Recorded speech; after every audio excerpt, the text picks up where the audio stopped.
ठारे थंडा पानी बंटन कर सचेतन कराइले झारबंद पुलिस।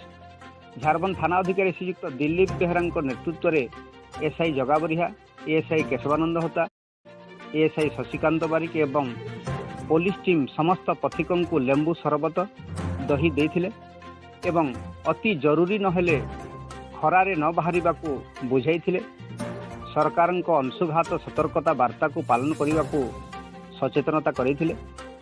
एही कार्यक्रम रे झारबंद बीडीओ रामकृष्ण मिश्र, डाक्टर मधुमिता मेहर, झारबंद सरपंच चनाबुटू बंजारा, कंदाडंगर सरपंच सुनील राय, ऋषिकेश बरिहा, जतिन हाथी, मानभंजन बेहरा, दुर्गा प्रसाद अग्रवाल, जयकुमार निगम, संतोष बेहरा, सुशील मराई एवं कॉलेज अध्यक्ष श्रीयुक्त श्याम सुंदर बेहरा प्रमुख यही कार्यक्रम में सामिल होते।